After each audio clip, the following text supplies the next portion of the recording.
Social మీడియాలో ఉన్న దొంగ భక్తులు చూస్తుంటే అప్పుడప్పుడు అలాగే అనిపిస్తుంది. ఈ దేశం మాది అంటారు. క్రైస్తవుడు కనబడితే కొంతమంది మాట్లాడతారు, బ్రిటిష్ కుక్కల్లారా అంటాడు వీడు.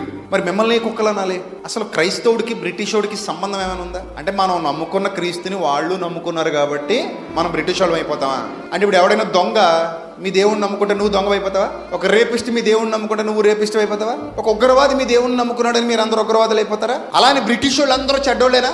బ్రిటిష్ వాళ్ళు మంచోళ్ళు లేరా? బోలెడంత మంది ఉన్నారు కదా, మనకు ఉపయోగపడ్డ వాళ్ళు కూడా ఉన్నారు అందరూ. సరే, ఆర్థర్ కాటన్ ఈ రోజు మనం ప్రతి చోట ఆయన విగ్రహాలు నిలబెట్టారు మనోళ్ళు. ఆ బ్రిటిష్ అతను మన తూర్పు పశ్చిమ గోదావరి జిల్లాలకు మేలు చేశాడు కాబట్టి ఆ బ్రిటిష్ వాడిని కూడా గుండెల్లో పెట్టుకున్న సంస్కారం మంది. అంటే ఒక బ్రిటిషర్ మనకి హెల్ప్ చేశాడు అనే కదా అతను మనం గుండెల్లో పెట్టుకున్నాం. మన మతాల్లో లేరా దుర్మార్గులు? ఏ మతంలో లేరు దుర్మార్గులు? ఏ మతంలో లేరు పనికిమాలిన వాళ్ళు? ఏ మతంలో జైల్లో ఉన్న వాళ్ళందరూ ఏ మతానికి చెందిన వాళ్ళు? అలాంటి నీచమైన భావజాలంలోకి వెళ్ళిపోయి నాకే దేశం మీద భక్తి ఉన్నట్టు సోషల్ మీడియాలో పోస్టింగ్లు పెట్టుకుంటూ బతికేస్తున్నారు.